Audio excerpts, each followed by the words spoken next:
Taxi. Taxi! Thank you. I'm sorry, madam. The gentleman signaled me first. Oh, I'm terribly sorry. I didn't... Please, I'm in no hurry. Please take it. Oh, are you sure? I mean, Yes, after... please. It's a pleasure. Oh, thank you.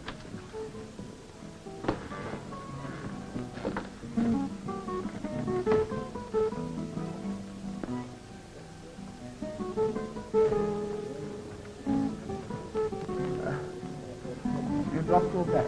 Oh, thank you very much.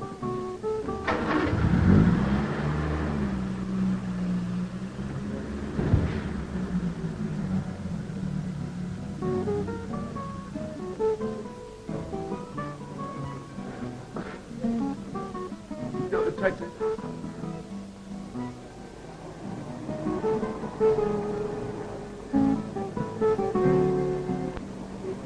Driver, stop a moment.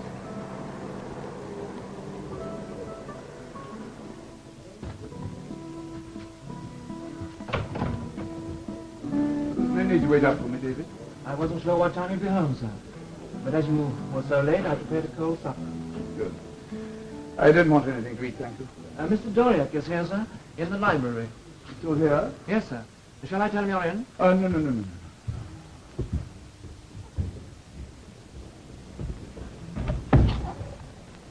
My dear Gilbert, what are you doing here? I got rather behind with this private correspondence. You know you're too conscientious at times. Yes, perhaps. I did all that was necessary after you phoned this morning. Good. It meant we had a swarm of reporters at the office, made themselves a bit of a nuisance, but I managed to cope with them. Yes, I'm sure you did. There's a young lady at the door, sir. She wants to see you. Did you give her name? No, sir. What is she like? She's a very attractive young lady, sir, in evening dress. Well, you'd better show her into the drawing room. Yes, sir. It wasn't only the work that kept me behind. I wondered if you'd want to see me. I thought you might have some plan. Oh, perhaps you want to be alone. I shouldn't have waited. No, I appreciate your waiting. I'm glad you did. May I say how sorry I am? You may if you wish. I should prefer your congratulations. Good night, Gilbert. Good night.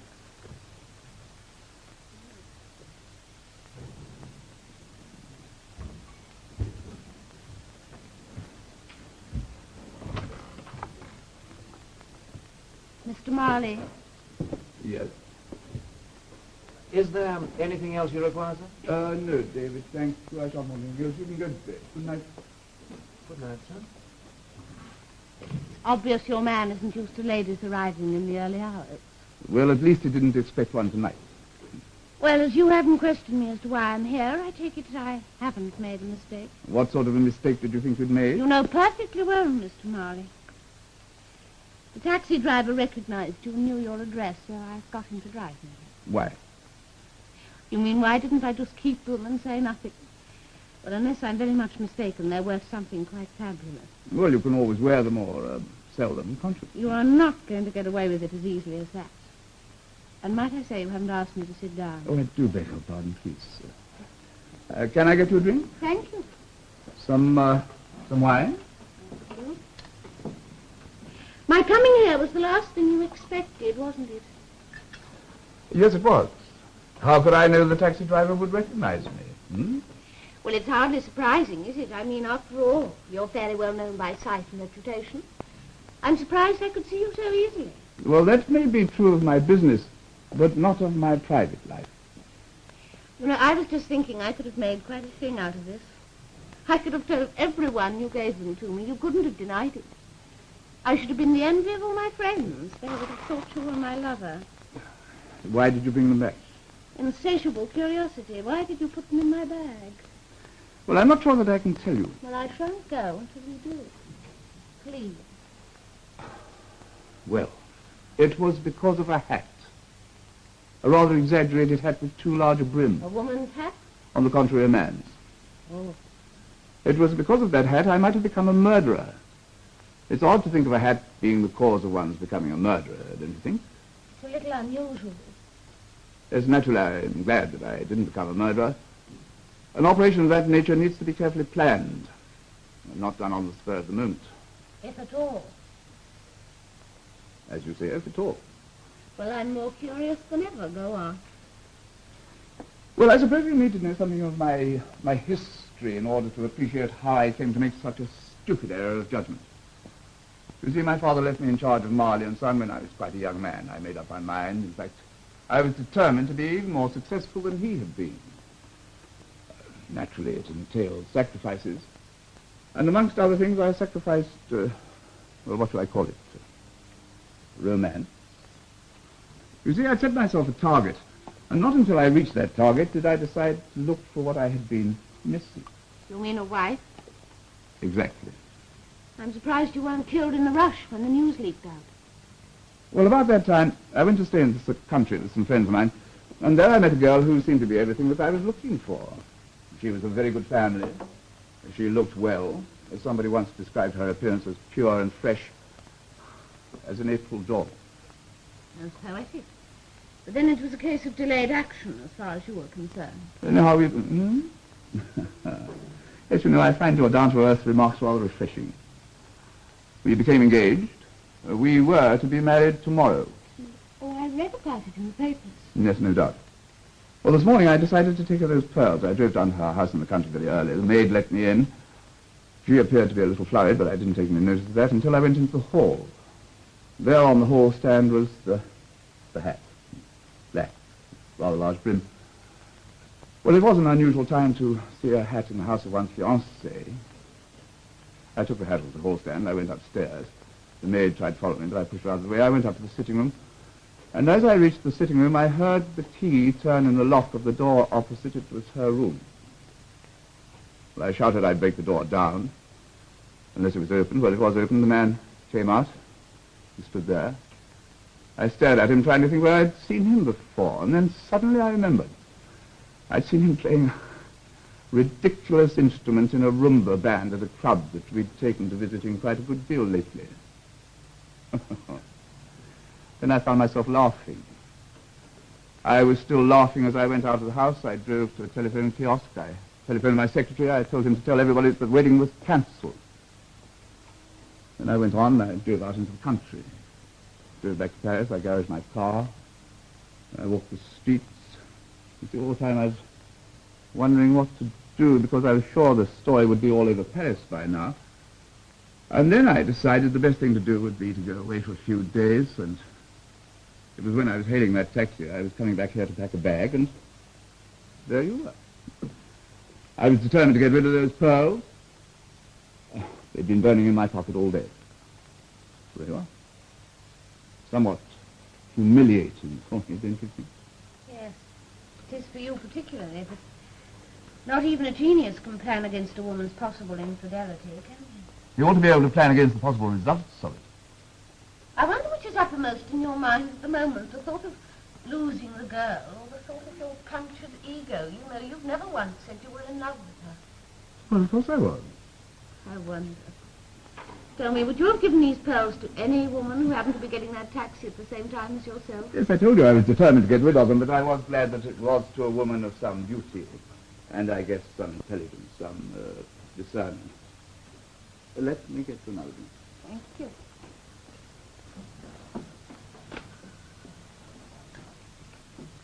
Who are you? Juliet Denise.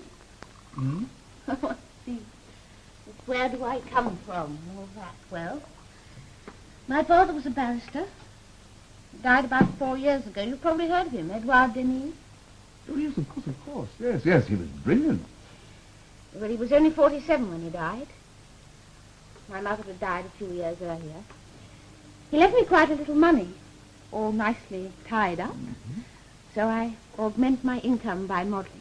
Yes, do you live alone? Oh, quite alone, except for Jacqueline, my maid. I suppose you lead what is known as a very independent life. Mm-hmm. Who are your friends? Artists, actors, painters, that sort of thing. Oh, what is known as the artistic circle, eh? Well, you know, you're lucky. I have no friends. Oh. Well, not what I would care to call a friend. I suppose the nearest I get to it is my secretary, but one could hardly call that a real friendship. Why not? Well, he started with me as a junior clerk. I picked him up because he had a certain air of independence, you know, and a rather caustic wit, which rather appealed to me.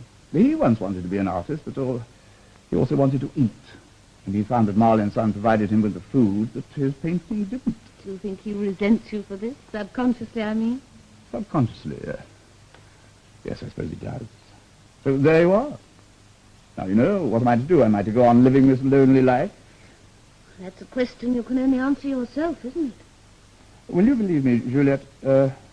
Yes. Will you believe me when I tell you that I've never talked to anybody like this before? Yes, I believe you. Well, can you give me some advice?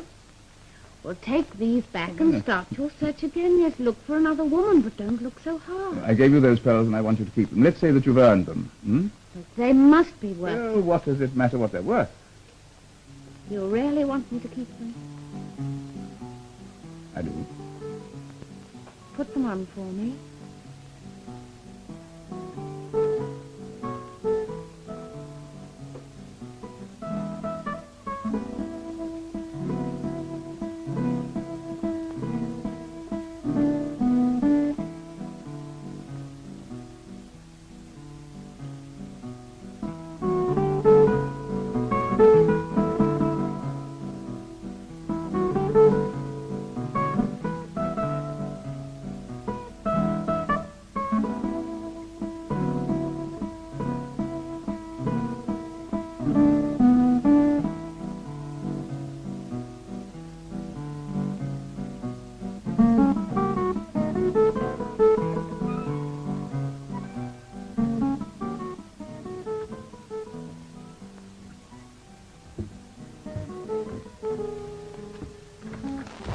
Good morning, David. How are you this lovely day? Oh, the letter. Mr. Marley is back, sir. I thought if he was up before you came, he might like to open it himself. I took him in the drawing room. When did Mr. Marley arrive? Last night, sir. Oh, I see. Thank you, David. Thank you, sir.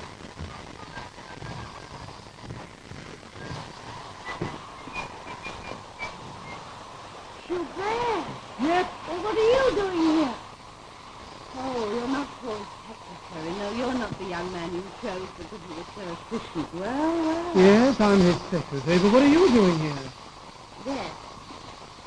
Well, when did you come? Let's see. Did you wait 2 days? I think I came here on Thursday. Yes, we went away the same night. We... Paul and I. You went away with Paul Marley? Uh-huh.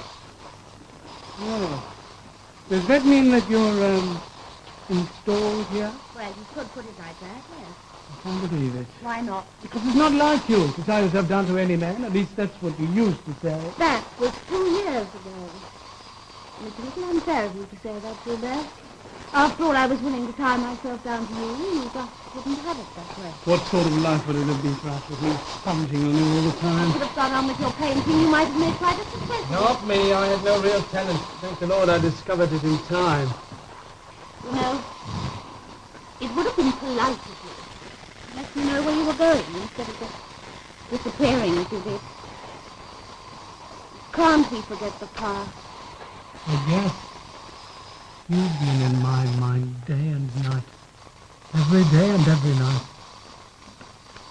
I was quite sure you'd forgotten me. Well, it's been 2 years. I must admit you've faded a little. How long have you known Paul Marley? I told you I met him on Thursday. You've never met him before? No? What happened then? Did he pick you up? No, not exactly. Oh, good heavens, Judith. Is your stay here likely to be a long one? That depends. On what?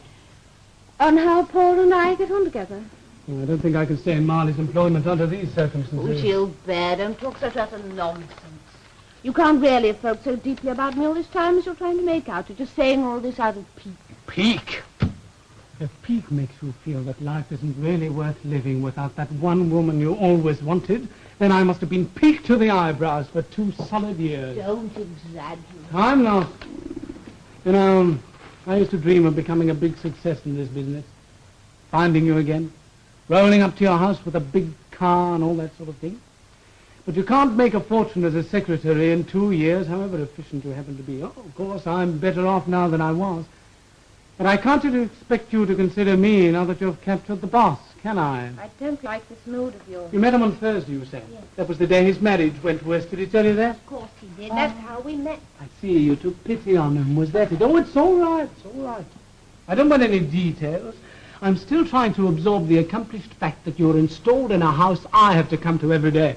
No, I couldn't take that. Look, Gilbert, you must. Paul thinks the world of you. He's never mentioned your name, but he's often said what a wonderful secretary he has. He's only kept me on here because I've suited his purpose. If I hadn't, he'd have got rid of me like that. Of course, you haven't been with him long enough to know him as I do. He's completely heartless.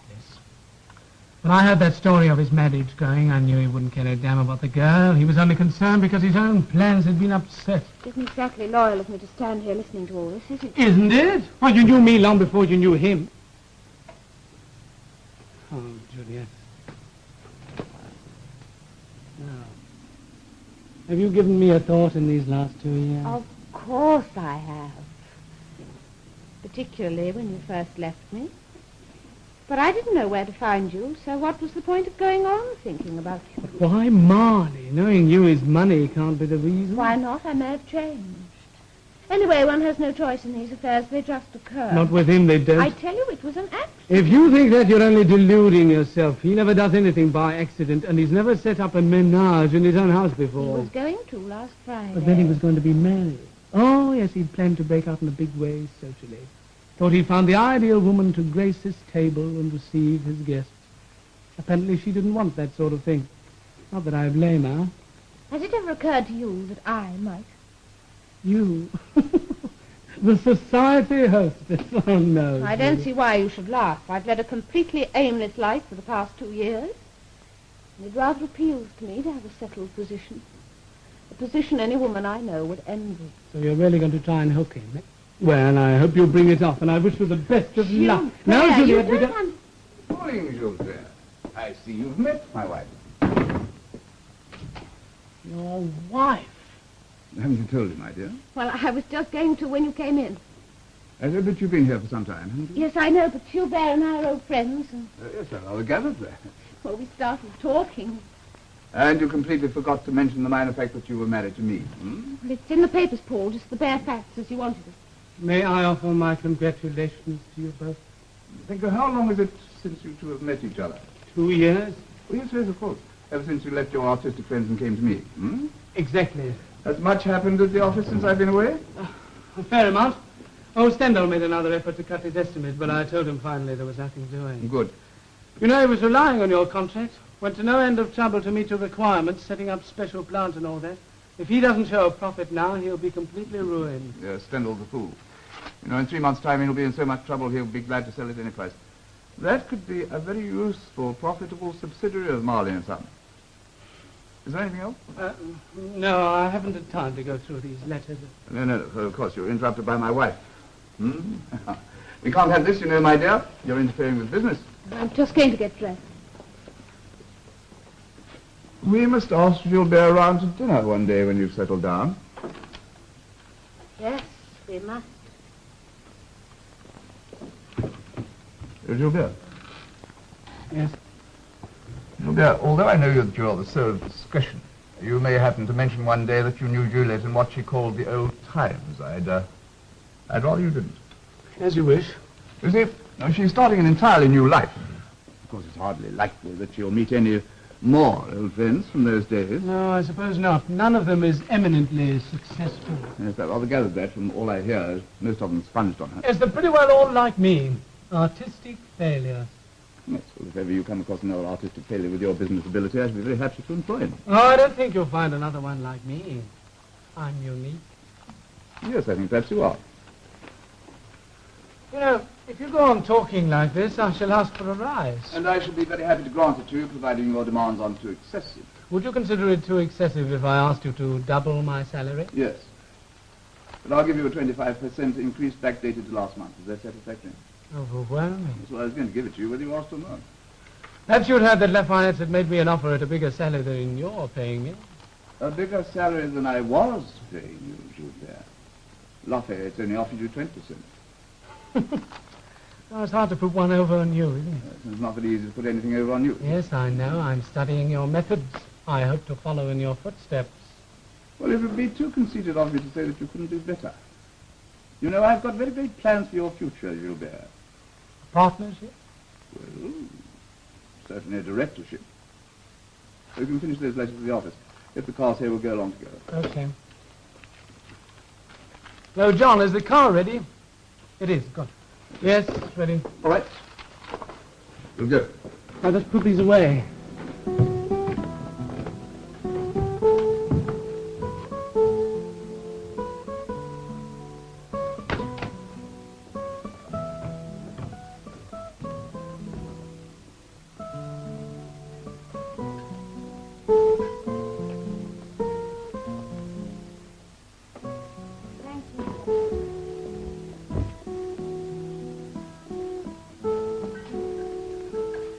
I beg your pardon, I came back for my briefcase. You said your length of stay here depended on how long you and Paul got on well together. Yes, it does. Now that you're married to him? Yes, but it was all done in such a rush that we made that arrangement between us. And do you think he'll stick to it? If you want to leave him, that is? It's a little early to talk of that, isn't it? No, he's not a possible husband for a woman like you, Juliet. He's too self-centered, too set in his ways. He'll have nothing left over for you. You came back for your briefcase, Gilbert. Now that you've got it, don't you think you ought to go? His plan to marry went wrong. Just as he was faced with defeat, he saved the day by making use of you. Look, I don't want... Now I've found you again, and this time I'm not going to let you go. No, I won't let you.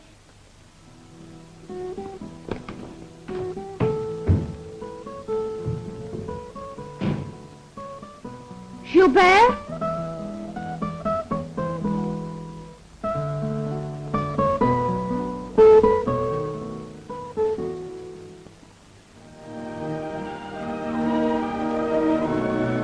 We'll be back in a moment with Act 2 of tonight's play.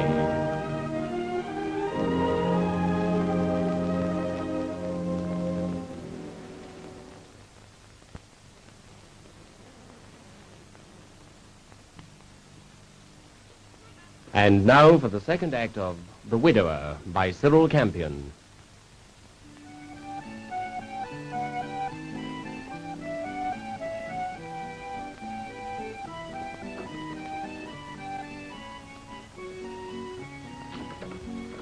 Hello, Nicholas. Good afternoon, sir. Good afternoon. Well, how are you settling down here, eh? Well, it did take a bit of getting used to, sir. After all those years in a place so much smaller. You remember Madame's apartment on the Rue Saint-Honore, sir? Yes, Jacqueline. Hello, Juliet. Hello, Gilbert. Thank you, Jackie. Paul's flying off to London tonight. Yes, he'll ask me to let you know. How long is he going to be in London? Oh, 24 hours at least. Oh, I forgot he wants David to pack a bag for him. May I ring? Yes. Juliet, I'm sorry about... Remember you've rung the bell for David. Oh, yes, of course. There's no need to display such feverish activity. Don't you think you're overdoing it? I'm not overdoing anything. I've got to sort out all these papers and reports for Paul, and I haven't much time to do it in. Yes? Sir? Oh, David, Mr. Marley's going off to London. He wants you to pack a suitcase for him immediately. Yes, sir. How long is Mr. Marley going for, sir? Oh, a day, possibly 2. Very good, sir. That's nice. Oh, my dear. You know we're meant to be dining tonight. I see you've done everything with your customary efficiency. I hope so, sir. What do you want me to do about our dinner engagement? That.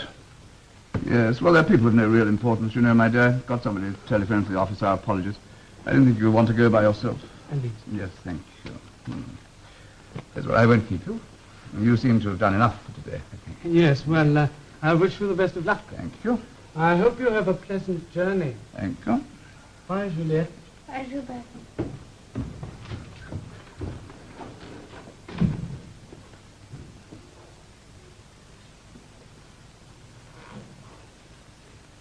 I see you wearing those pearls again. I asked you not to, if you remember.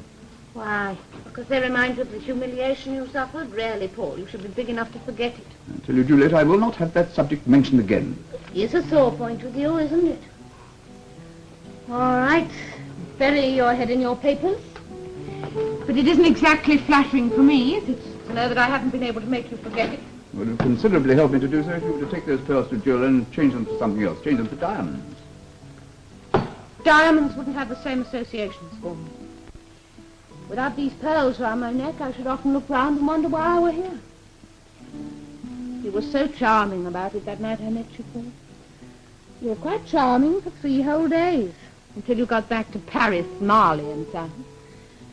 I'd like to keep these pearls in memory of my brief married life.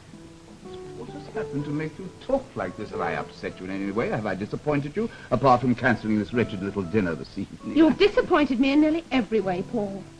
You may not realize it, but it is possible to get a little tired. The big businessman, perpetually aloof in splendid isolation. Even a quarrel would break the monotony, but I suppose you haven't even time for that.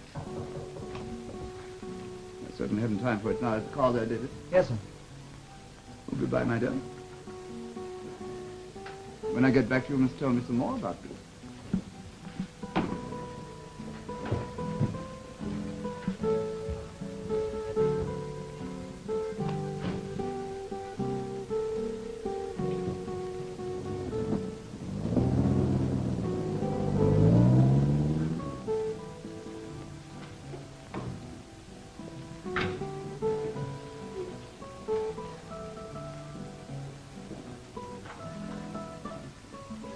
Gilbert, I thought you went some time ago.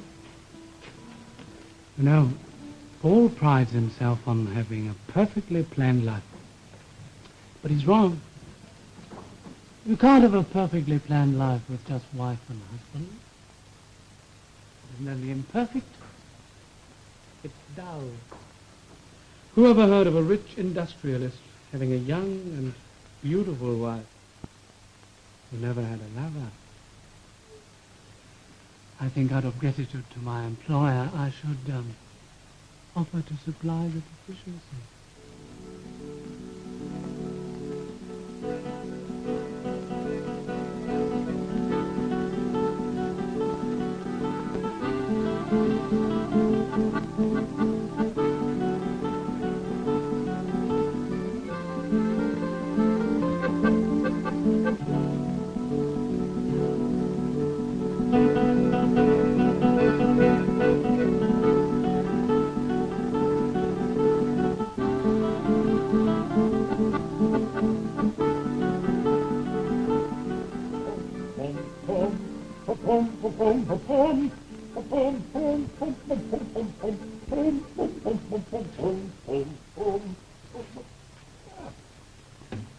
Lulu.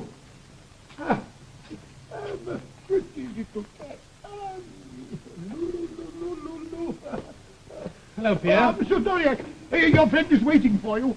She's been waiting a long time, since 5 o'clock. That's all right. I'm sorry about the trouble in the bathroom, sir. Trouble in the bathroom? Yes, the tap that will not turn off. Oh, there. The plumber promised to come today, sir, but you know what plumbers are. This one makes me boil. Well, change the plumber, Pierre. All right? Hello, Pierre.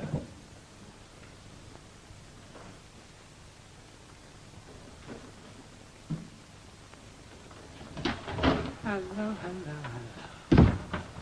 Ah, sorry I'm late, darling. Couldn't be helped. We're to settle the final details of the takeover of that Stendhal business. Poor old chap. Should have ages. How are you? Fine. Good. Paul's going away again tonight. Clermont-Ferrand, did you know? I know. He rang me as I was coming here. You know, I felt sorry for old Stendhal. Paul said he'd take over that firm within 3 months, remember? And he's done it almost to the day. Cheers. Are you happy? Of course I am.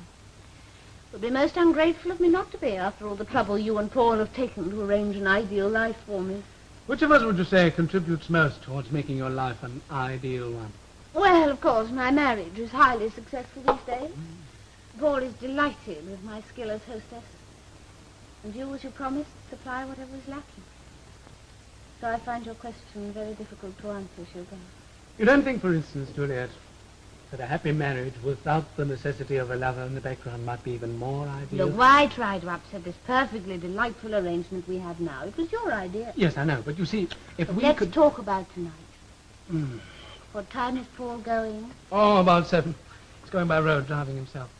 That means you can come quite early. We'll have dinner in the drawing room. This is the 4th time he's been away in 2 months. We're really awfully lucky, aren't we? You know, Juliet, this delightful arrangement you talk about, I know it was my idea in the first place. But lately, I'm beginning to find it a bit impossible. I don't think I can go on with it. Well, let's talk about it tonight. You know perfectly well it's the last thing we shall talk about tonight. Anyway, the idea of our going away together is absurd. You'd have to leave Marley and Son, and then where would we be? We'd be together. You know, when you left me 2 years ago, I woke up. But you are still dreaming. On the contrary, listen, Juliet. 3 months ago, Lafayette's made me an offer which I had to turn down. Yes, because Paul heard of it and capped the Yes, offer. but since then they've approached me again, and that Paul doesn't know. But, darling, Paul's going to make you a director and give you shares and things. So will Lafayette? That is, if I bring certain information along with me. You mean you're going to take some of Paul's information to Lafayette? Well, putting it crudely, yes. Do you think that's the right thing to do? It's just what Paul would do if he were in my position, and if it came off, it might lead anywhere. I know, you'd go exactly the same way as Paul. At the moment I'm married to Marley and Son, I see no point in divorcing one firm to get tied up with another. So you'd prefer me to chuck the whole thing and stay with Paul, eh? Well, I can't. It isn't just conscience. It's just that ridiculous, outmoded idea of wanting you for myself. But in any case, Juliet, you have to make up your mind what you do want, because we're not going on as we are. Does this mean I won't see you for dinner tonight? Oh, no. I'll be there, 9 o'clock on the dot. See that you are. But you're going to promise to leave Paul and come away with me, because if you don't, and that door slams behind me tonight, I'll be gone. For good. Oh, you're behaving. Juliet, you...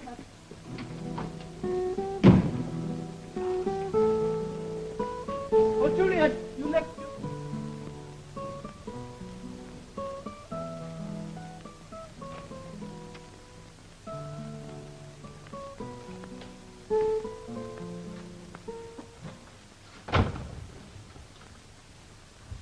Oh, David, is Mr. Marley back? Yes, madam. He's in the library. He's been back about 20 minutes.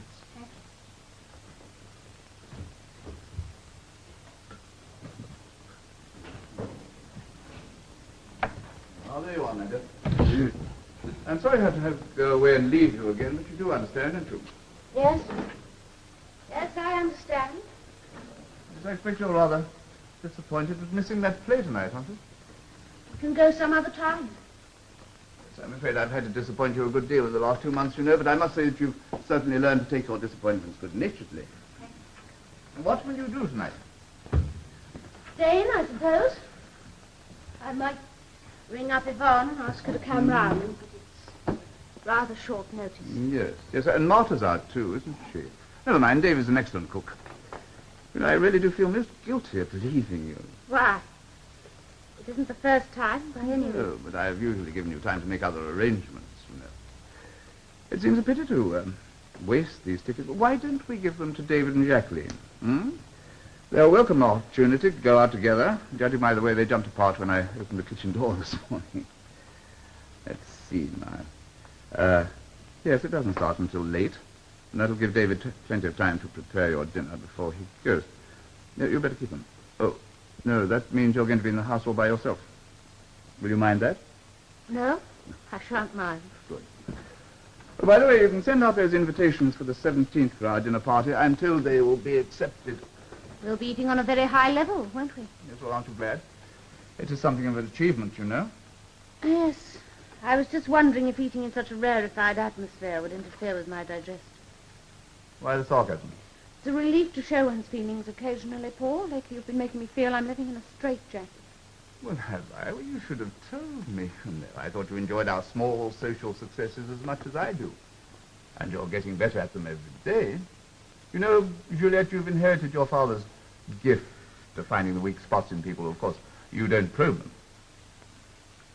I owe a lot to Father, don't I? After all, if I weren't his daughter, I should never have been Mrs. Paul Marley. Oh, my dear. You were very clever about it that night, Paul. I'd no idea you were sizing me up, wondering if I was suitable to fill the gap left by your erring fiancé. I've told you I will not have that subject mentioned again. I know you have. Well, why are you mentioning it? Because it's the only thing that makes you sit up. You certainly fooled me that night, Paul. Of course, you were shaken out of yourself by your experience, and you were glad, for once in your life, to open your heart to someone like a human person. How was I to know it was a flash in the pan, or recognize the lonely rich man act as a pose to get my sympathy and trap me into a marriage you needed solely to repair your punctured ego? Without denying anything that you have said with such eloquence, I should be interested to know why you've chosen this moment to say it. Perhaps I've come to the conclusion that money isn't everything. Well, if it isn't, you managed to make very good use of it. Bills. One could hardly say that you despise money, but what? You can't hope to keep a woman by buying her things. Oh, can't you? It may interest you to know, Paul, that not everyone looks on marriage in your cold-blooded manner. Why are you talking like this? You know, it seems odd that you should find something lacking in our marriage that neither of us ever pretended was there. It's useless talking to you. You have no feelings.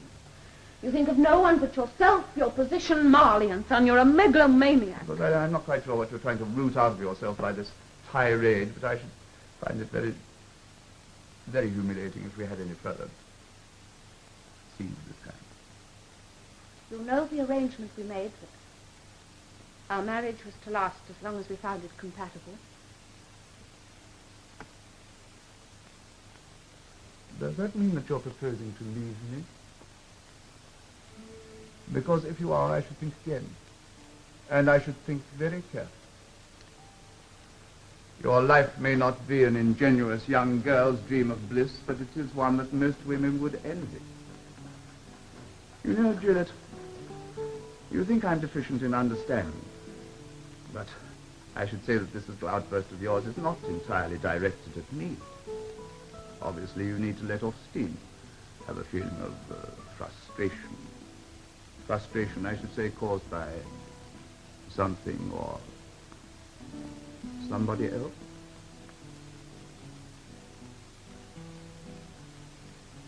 Let's be going. Would you ring the bell for David?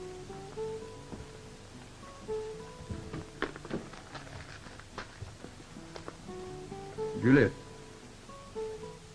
do you still wish to think over whether you're going to leave me or not? Let's talk about it when you get back.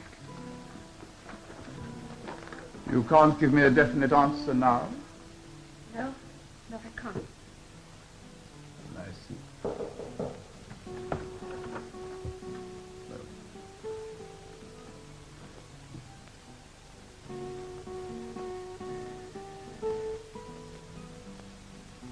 Goodbye, man.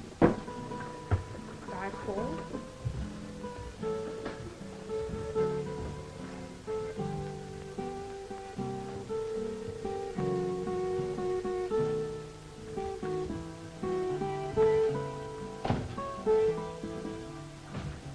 Shall I lay dinner in the dining room, madame? Oh, no, in the drawing room, please, David. Look, Mr. Marley left these for you. Thought you might like to take Shepton. Thank you, madame. Oh, you need to leave quite early, so don't do anything special, just something cold will do. Very good. And lay for two, please, David.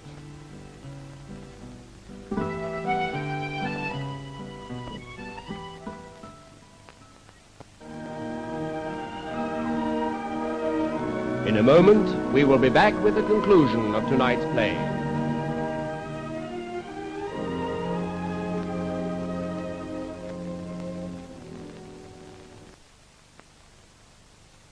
And now for the final act of The Widower by Cyril Campion.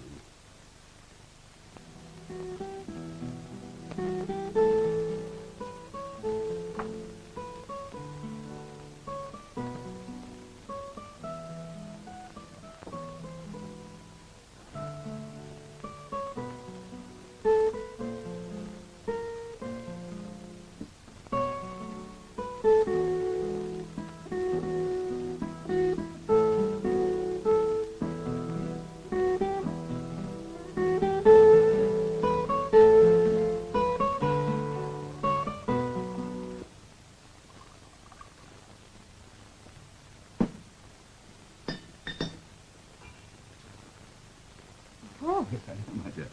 I expected to be well on the way to Clermont-Ferrand by now, but would you believe it? I left my most important papers behind, all those figures that Gilbert took so much trouble to compile for me. There was nothing for it to do but to turn the car around and come back again. I hope my sudden appearance didn't give you a shock. No, I was too surprised to see you come in that way. What, through the garden? Now,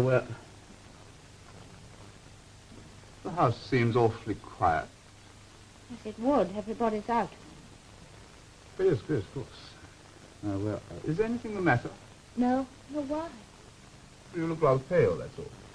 Incidentally, why are you wearing evening dress?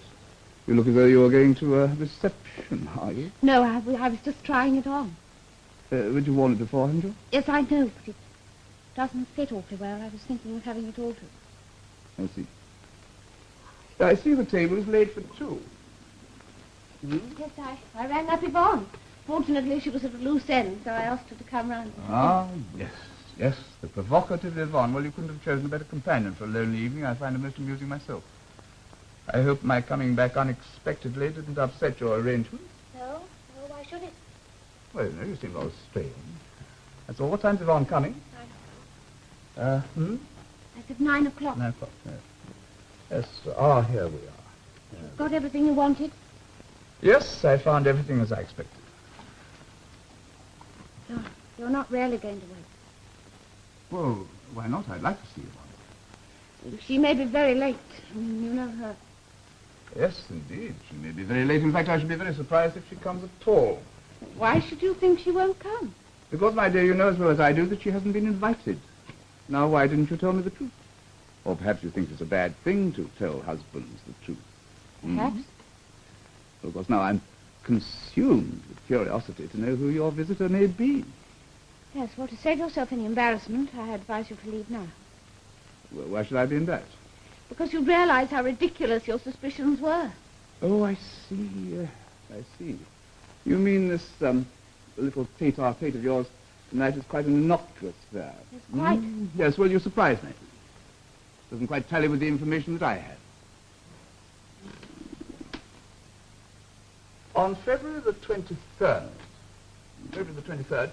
I had to go to London to attend a meeting of an international trade association. I left this house at 6:30. By midnight, all the lights in the house were out, and some 10 minutes later, a taxi drew up outside, the front door was immediately opened, and you appeared. You got into the taxi, and you were driven to an apartment house at 70 Rue Fauchet. You rang the bell. And you were admitted by the same young man at 5 o'clock in the morning. 5 o'clock in the morning, you left the young man's apartment, and you returned here by taxi, and you left yourself in with your key. Now, with a very slight difference regarding the actual time, the same thing happened the following evening. I returned the third evening, so naturally there was nothing in the report. The report? Mm-hmm. Yes, this is copied from a report made out by a most efficient private inquiry agency. How else could I have known your movements? We now come to the second Need occasion. we go which was on March to the the second 4th, occasion? when I went to... No, I don't suppose we need. Repetition is somewhat boring, especially when the second, third, and fourth occasions happen to be so monotonously like the first. You're enjoying yourself, aren't you? Yes. I suppose it is a little childish of me. But you might just as well have told me that Gilbert was coming here tonight. Surely you'd prefer me to deny it? Well, I appreciate your motives, but one instinctively dislikes being thought a fool. Instinctively. Let's discuss it when you come back. Yeah, I want your answer now. I can't give it to you now. I suppose you think you're going to persuade Gilbert to postpone any definite decision, but you won't succeed, you know. He's not the impetuous young artist that you knew 2 years ago. He's learned a great deal from me since then. Has he told you he's going with Lafayette? You knew about that? Of course I did. That's what made me so sure that he was planning to take you away from him. But I've no doubt that on some occasion I can do Lafayette some small favor and see that he has no future with them. You'd do that? Yes, of course I would. So you see, Juliet, your position with Gilbert is not going to be so very secure, to say the least. But you don't want me. What? I do. You see, I do, my dear. Now, I suggest that you change your dress quickly and that you come with me to Clermont-Ferrand. Then you'll avoid an awkward meeting with Gilbert. I'm not going away with you, Paul. then it would appear that Gilbert has an even stronger hold over you than I have. He probably will eventually persuade you to go away with him. I tell you, Juliet, that for people to laugh at me because my secretary had run away with my wife would be too galling. I will not tolerate such humiliation. I'm not concerned with the minor fact of your infidelity. What I want to know is whether you are going to leave me or not. I wasn't. But you've defeated your own end by coming back this evening, Paul. Made up my mind for me. Your decision is irrevocable. Quite.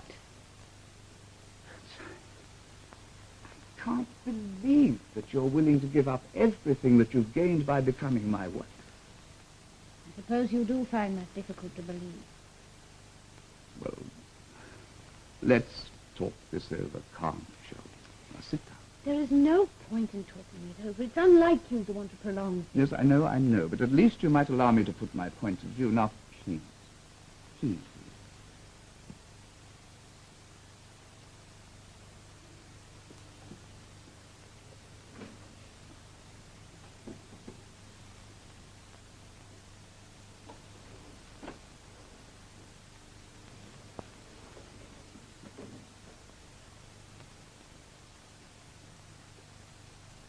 Well?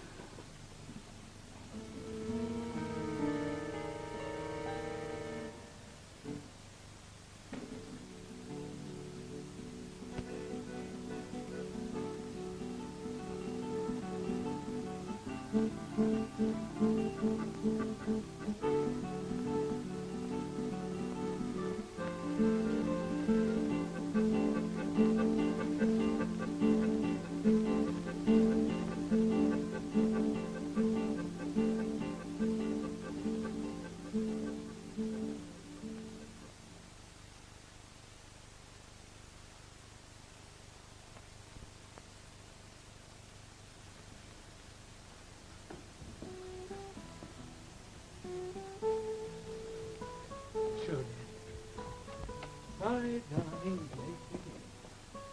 Oh, Juliet. Taxi, I never thought I'd get here. Do you mind if I help myself to a real drink instead of a cocktail? It's really quite chilly outside. Oh, well. Your good health. Ah, better. Cigarette? Juliet, do you want a cigarette? All right, then.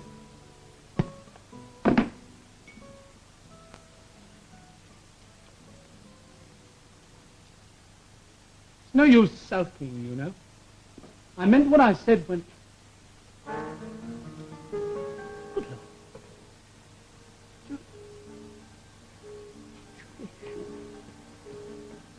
Juliet!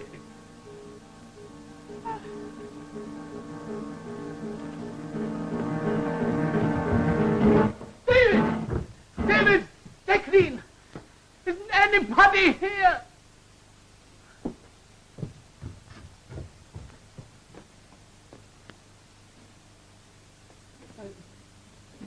Yeah.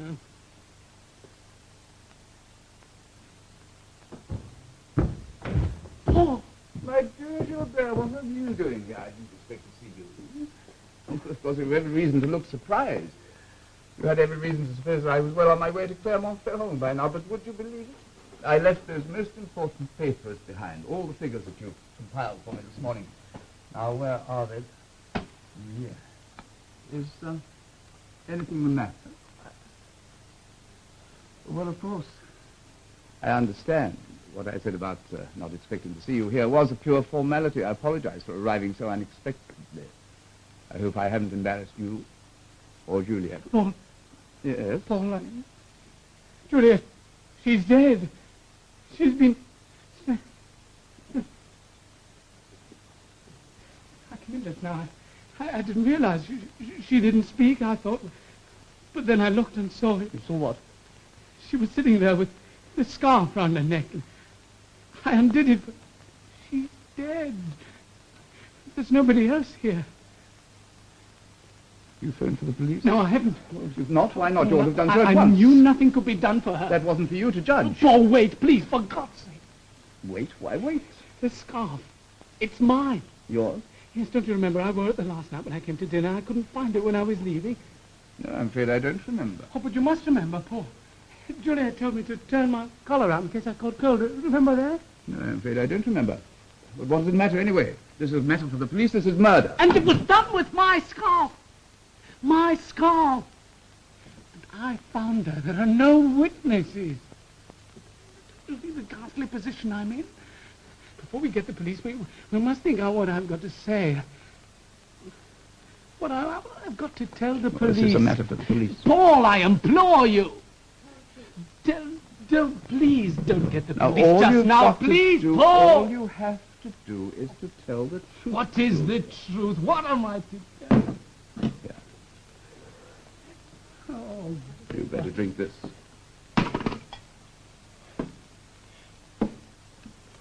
Now, all you have to do is to make a statement to the police as to how you found it. yes, but it'll look so bad. You see, we had a kind of quarrel. Even you yourself thought it was strange that I was here.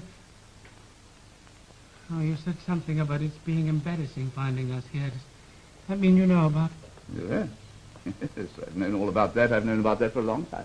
And to tell the police? Well, naturally, I shall have to tell them and answer truthfully anything that they ask. And now I've told you we've quarreled. You'll tell them that too, I I should suppose. advise you not to say any more, Gilbert. You're condemning yourself with every added word. Good heavens, Paul, you don't think I killed her? No, I loved her. that's well, the police will look for a motive. Obviously, it's not burglary. There was no sign of a struggle. Juliet would surely have struggled against a strange intruder. Do you think I killed her? Can't blame you. If someone had deliberately worked out a plot to incriminate me, they couldn't have thought of anything better. No. I don't think they could. What was it you said? Juliet would have struggled against a strange intruder. Yes, she would, wouldn't she? It must have been someone she knew. Someone who turned up unexpectedly. Yes. You did it. You killed her. I wondered how long it was going to be before the truth dawned upon you. When you came in just now, it wasn't the first time you'd been here tonight. You came back earlier and killed her with my scarf. I couldn't find it that night because you'd taken it. You'd planned it all. You'd planned it even then. Yes, even then. But I hoped that I wouldn't have to put my plan into operation. You'll appreciate my motives for using your scarf, I'm sure. It has your initials upon it. It couldn't possibly be anybody's but yours. An additional advantage is, of course, that it doesn't show fingerprints.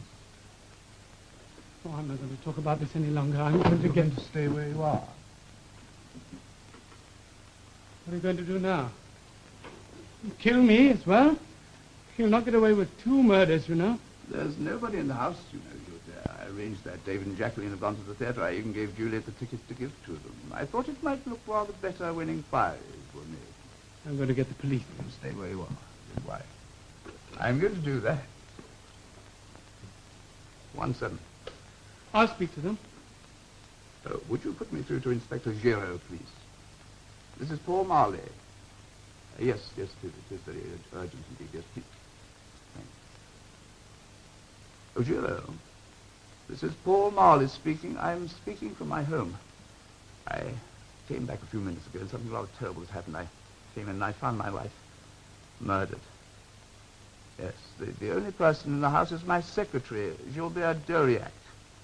You see, I went away on business and I had come back for some important papers. Yes. Oh, yes, he's still here. Yes. I'm afraid it does look rather like that. You're telling them I did it.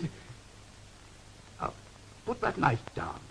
Put that knife down. Put it down. Put it down. I'll shoot. I'll shoot. I'm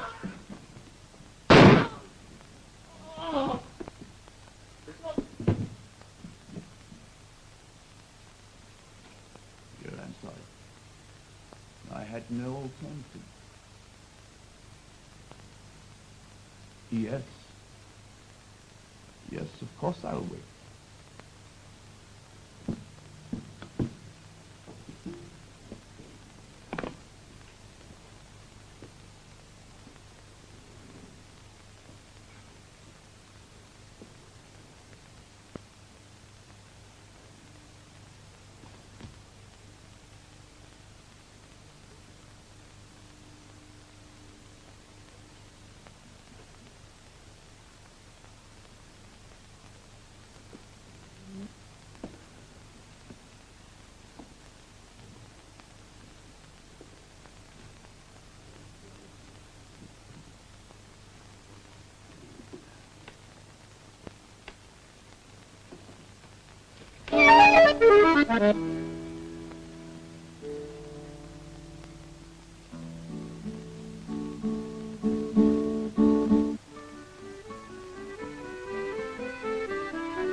Maggie Smith appeared by courtesy of Ealing MGM Artists Limited.